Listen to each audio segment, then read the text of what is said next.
Welcome to 19 Miles, the podcast dedicated to propelling you 19 miles forward.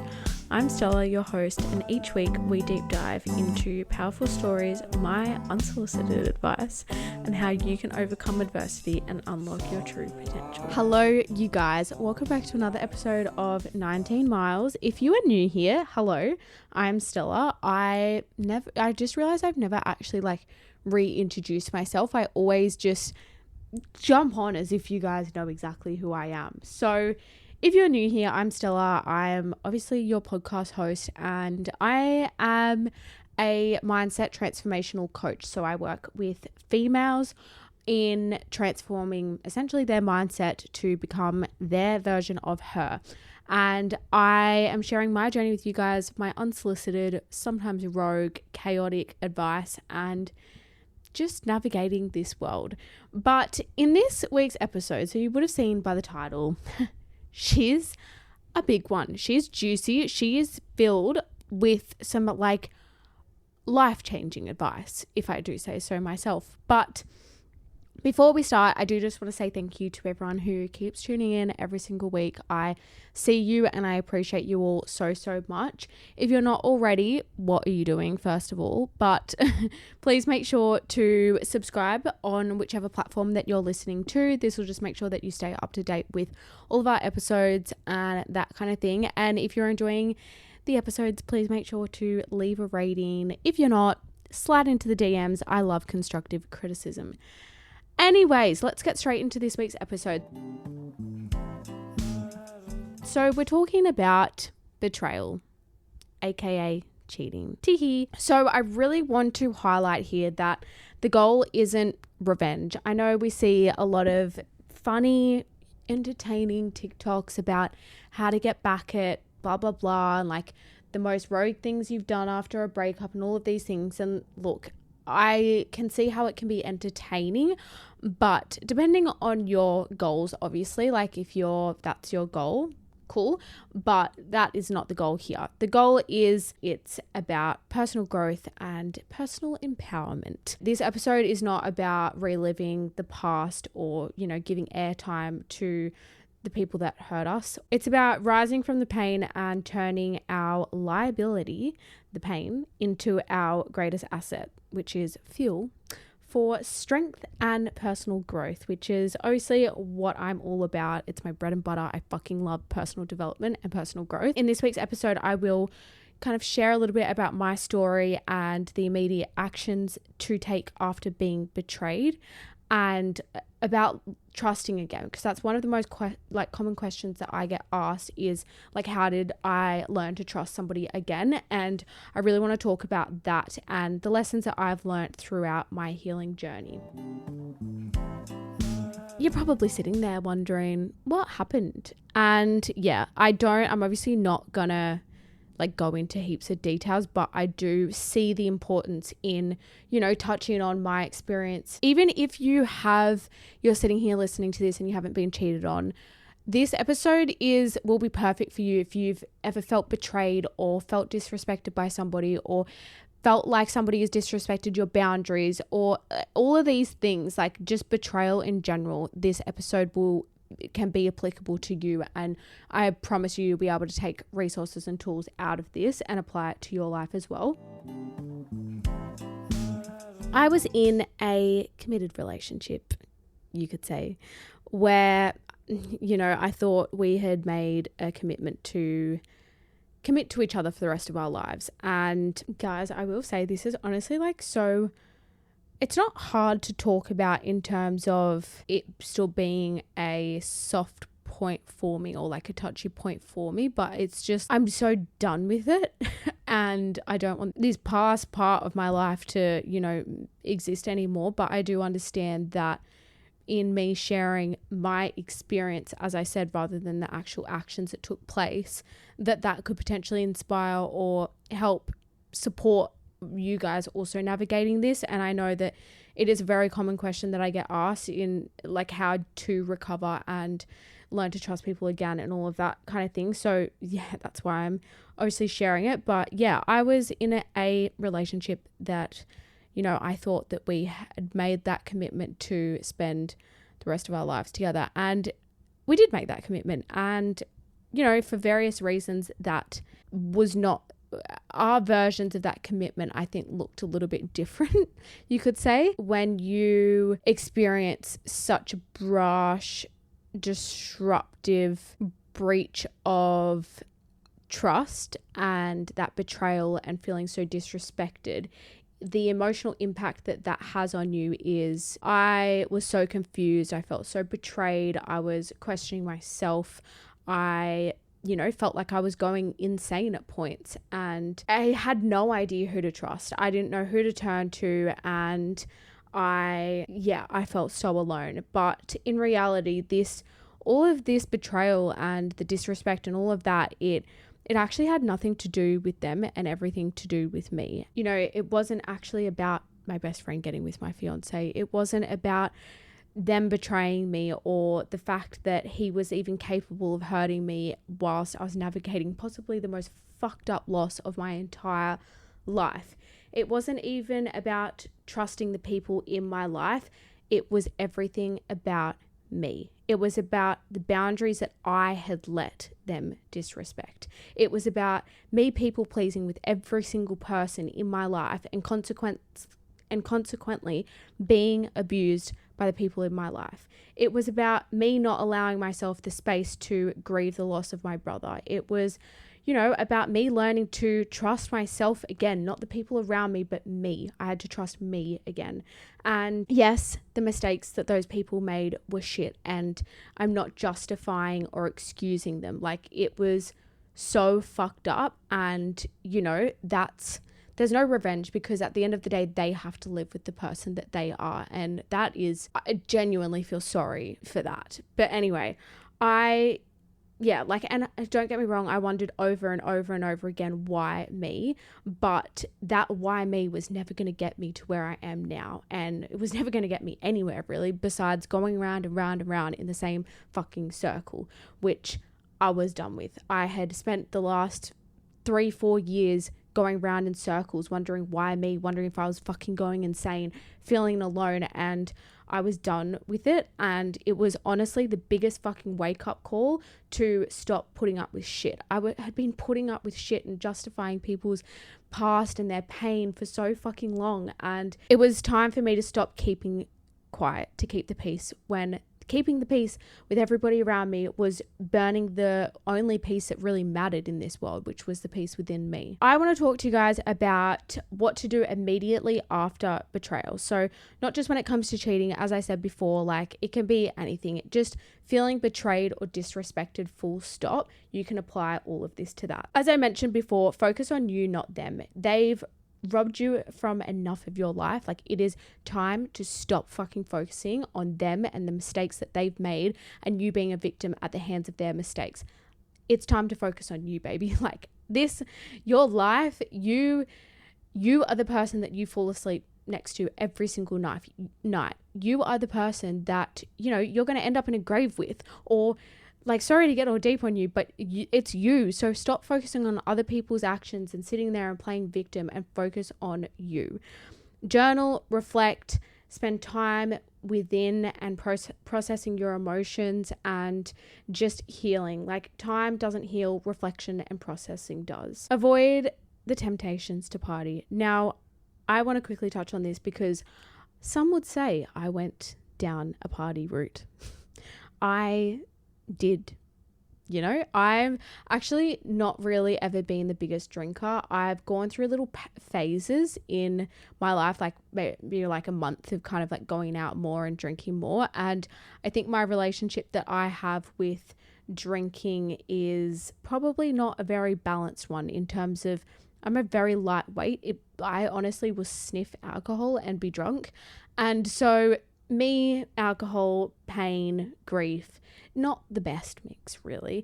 And I mean, drinking full stop is a very low vibrational act. Personally, if I was to give advice and recommend, I would strongly suggest not using drinking and partying to numb your emotions. And yeah, I can say that because I did that, and I tried to do that alongside my healing journey, and it only got me so far. And I really had to take a step back and look at my goals and what it was that I wanted in life. And that was ultimately to have a business, to have a husband, and to have kids. Was the actions that I was taking during wanting those things ever going to get me there? No. Like, I had to call myself out on my shit and realize that I was so completely unaligned from where I wanted to be. And how long was I going to continue to go around in this like cycle of avoiding the feelings that I was feeling and avoiding healing before I realized like it was too late. Like, time is ticking. Yes, you have time and there is no rush, but time is ticking. So don't waste your time. So I had to figure out all of that and just ultimately decide to go all in on me. And I did this in a very, very chaotic time of my life. It was actually maybe the week before I had to move out of my ex-fiance's house. And I remember thinking, no, like I'll wait until, because I was wanting to see a coach, like a mindset coach. And I was like, no, I'll wait till I finish doing that. Like, it's going to be too much. I want to be able to go all in. And then I was like, no, Stella, you're self-sabotaging and you're just delaying it. Like, why would you wait another month when you could start now? And at that point, I had no idea the capacity I had to grow.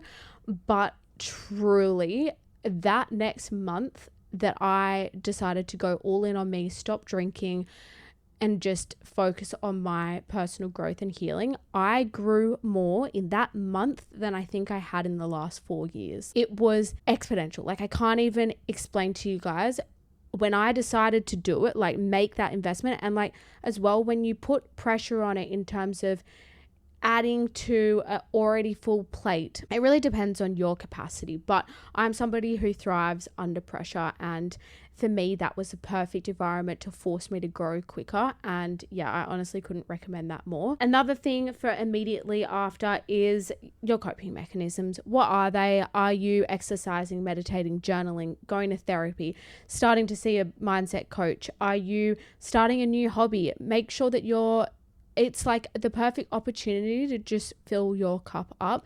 And I think for me, in that instance, I was somebody who was very isolated from my friends and was never really, throughout the relationship, didn't really have the freedom to hang out with or have that quality time with my friends.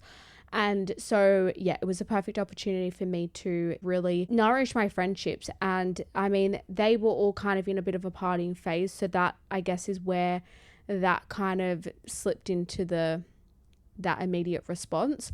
But now that I look back, I can see that once you start to do the work on you, then those friendships tend to look a bit different. And that's not to say that I'm not friends with those girls anymore. I love them all, but it's just obviously not the era or the phase that I'm in life. And that's okay. Like, it's okay to be different. Once you become your future self, or like once you start showing up as your future self, the people that your future self would attract will start showing up in your life. I just went off on a bit of a tangent, but that's that. Now, the next thing I want to talk about is learning to trust you again, because this is something I get asked all the time, and it's so normal to fear being cheated on again. And obviously, as I said before, like, you have to process to heal. It's not necessarily like time will pull you further away from the situation, and I guess those emotions might become less emotionally controlling, but ultimately processing is what allows you to heal. So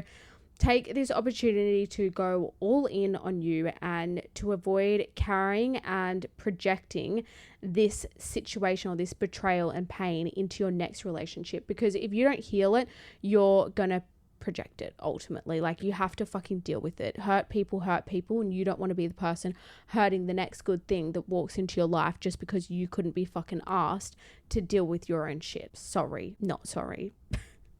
I obviously mentioned like it's normal to have that fear of being cheated on again and wondering like, how am I ever going to trust someone again? But the biggest thing that I learned is it's not about learning to trust someone else again. If somebody's going to cheat on you, they're going to cheat on you. And there's nothing that you can actually do to change that. It is not on you. It is a reflection of them, not you. Other people's actions are not a reflection of you. It's a reflection of them. We're all constantly projecting. Perception is projection. So learn to trust you again. Get a coach, rebuild you, whatever it is. Invest in yourself to improve your self-esteem, your boundaries, your confidence, your self-belief, and your self-worth. Practice asserting boundaries. So this is one you can do. You don't have to be in a relationship to practice this. You can do this with your friends. You can do this with your family, your whoever it is in your life. Practice asserting boundaries. So one of these, for me, one of the early phases was in me practicing asserting these boundaries was I am somebody that likes going to bed early. And I remember so many of my friends were like, oh my God, you go to bed so early, you wake up so early. I still get comments about it now and I'm just like, oh fuck, I actually don't care. But that was one of the things that I had to practice asserting, in that they would all want to go out for dinners really late, or people in my life wanting to do things late and catch up late. And I was just like, look, I value you, but I also value me more. And for me to be the best version of myself for you rather than the rest of me for you, I have to be selfish to be selfless. I had to practice saying no, actually, let's go for coffee and a walk instead. The people that disrespect the boundaries are not the kind of people that you want in your life anyways. So you will quickly find out who the real people are that you want to keep in your life, and who the people are who are kind of trying to manipulate and control you to work around them. Because ultimately, we're allowed to have different values and boundaries and things like that, and if we respect each other, the other person, then we will respect that boundary. But yeah, practice asserting boundaries. Get clear on your standards and have high standards. Life's too short to be dealing with some man-child, to put simply. Be patient with yourself. This is going to take time. It's going to take time to heal, because it takes time to process and reflect and come through all of these different lessons and understandings. And you're probably going to continue to find new understandings of it, even a year later. It's going to take time, and it's important to be patient with yourself, to take time before jumping into another relationship. So in the past, I know that I'm a very quick processor. So I process things really quickly. It's a very common thing for people that have been through a substantial amount of trauma from a young age. So all of my therapists and coaches and stuff always say, you process things so quickly and move so fast. And yes, but I was also not in a routine. I just subconsciously would jump into another relationship quickly because I thought I was fine. And the starting to see somebody again soon after is not so much the issue, it's the jumping into a commitment so quickly, because we don't know people after a week or after the first date. It takes time, and that was something it was hard to practice this, but I really had to take it slow with my now boyfriend. But we were seeing each other for 6 months before we actually committed to each other, and it was hard. There would have been times where I wanted to jump into things, or he wanted to jump into things, but we had to not let our emotions override the situation. We were both not dating just to date, but dating to be with somebody forever. Yeah, so it took, communicating that I needed to take things slow, and same for him. And the right person will respect this. If somebody can't respect you wanting to take things slower, then they're not the person for you. The lessons that I learned. So there's a few. Looking back, don't get me wrong, the betrayal was so fucking painful, but it forced me to level up in all aspects of my life. Inner growth, self-love, my values, my boundaries, standards, my career, literally everything transformed as a result of that. And I realized that the most important relationship that I had to repair was the one with myself, not with anybody else. It was me. It was the self-love. It was the confidence. It was the trust. It was the belief. It was all of these things that I had to repair within myself rather than with anybody around me. You attract what you are, not what you want. So I really had to repair that relationship that I had with myself, and the confidence, the inner trust, the self-belief, the self-worth, all of those things, so that I could then attract somebody who also saw all of these things in me and who also embodied all of these things within themselves. Because if I looked around at what I was attracting and the relationships that I was attracting and the friendships around me, like I was being disrespected and abused because I was abusing and disrespecting myself. And I know that that's a hard pill to swallow. Like, trust me, it took me a long time to stop sitting there and feeling sorry for myself and playing the victim and to take control back of my life. People always say, oh my God, you're so strong. But honestly, if there's one thing that all of this taught me, it's just how resilient you truly are. Diamonds are made under pressure, and so are you. So just know that all of this shit, as painful as it feels right now, will literally only make you more resilient, strong, and beautiful if you decide to let it. The choice is truly yours. One of the other big lessons was the importance of shifting from a victim mentality to a hero mentality. I read a book during this time. It was called Hero on a Mission, and that I knew that was the kind of mentality that I just naturally adopted. I think growing up with, like, my mum never sat there and played victim. She was always somebody who looked at all the silver lining in any situation and taught us to do the same. So I knew that I was doing that, but there was definitely areas where I wasn't. I remember, this is actually funny, I remember being at a lunch like soon after it all happened with a bunch of my friends, and I was sharing with them what had happened, and I'll literally never forget it. One of the girls there, Maddie, she said to me, you need to shift the narrative, because as true as the narrative is, it's still giving him the power. It's still giving them the power. And yes, they hurt you, but you have the power. And, you know, like, yes, he cheated. Yes, he disrespected the absolute fuck out of me and so many people in my life at that point. But he or they do not have the power over you. You know what? I didn't lose myself in betrayal. I found myself, and you can too. Another thing I learned is perception is projection. I said this before, but if somebody is controlling you or is fearing that you're cheating on them, or their perception is their projection. So it's generally a pretty good indication that they're cheating, and that's their perception on the relationship, that you're going to cheat. So just keep your eyes out on the things that people are projecting, because often, well, always, people will, if they have insecurities, they will project them.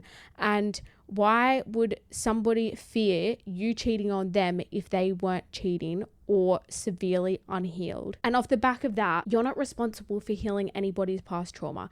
I know if you're anything like me, you're empathetic for people's situations, and you can really feel for their situation, understand like why they might be treating you in the way that they are, or like you can empathize with them deeply, but that doesn't mean that it's your responsibility to heal them or fix them. People hurt people, and that is not your responsibility to take on. There's a difference between supporting somebody as they go on a journey of healing and taking on their shit. And girl, you've got enough on your plate to be taking on another little man-child's shit. So drop the excess baggage. What's that saying? Let go or get dragged. You don't fucking need that. It's not masculine as well. Like, they should be taking on you, not you taking on them. Anyways, that's another topic completely. Forgiveness and letting go. So let's talk about the power of forgiveness. Give yourself the credit and the permission to forgive yourself for not having stronger boundaries. It sucks. It hurts. But you can't change it. You can't take it back, and there is no change without change. So change it now. Forgive yourself for not having the stronger boundaries. It's okay. That was your capacity. You showed up the best that you could in that moment, and you know what?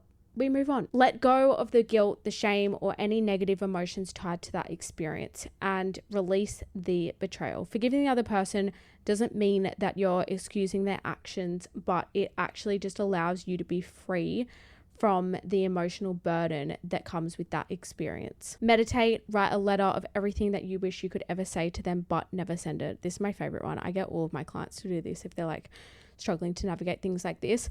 Get a coach, a mindset coach. Like, honestly, that was the most life-changing thing I have ever done in my life. Like, it was, I can't even explain to you guys. Like, if I could honestly make every single person in this world see a coach, we'd just have the best world, wouldn't we? Like, honestly, get a therapist, a mentor, or somebody to help guide and support you in your healing and personal growth journey, because ultimately the choice really is yours, guys. Like, let it break you or let it shape you. I know which one I'm choosing. If you're listening to this and you've been betrayed, know that this moment does not define you. It's not the end of your story. It is just the start. Just take one small step every single day towards healing yourself, whether it's journaling, setting up boundaries, like practicing asserting those boundaries, prioritizing self-love, investing in yourself, whatever it is, whatever feels intuitive to you, just make sure that you're choosing you because you deserve that. And I'd also love to hear any of your stories, or if you're struggling to move past like a situation of betrayal, please do not hesitate to reach out. I'm always here. Just remember that the choice is yours. Choose to turn your liabilities into your greatest strengths. That is all for today. I hope you enjoyed this episode. I hope it helped you. If it did, please make sure to rate the podcast if you haven't already. Make sure that you're following us on all platforms at 19miles_ on TikTok, YouTube, and Instagram actually. And yeah, I look forward to talking to you guys in next week's episode. That was a bit of a tongue twister. I love you guys so much, and I will talk to you next week. Bye.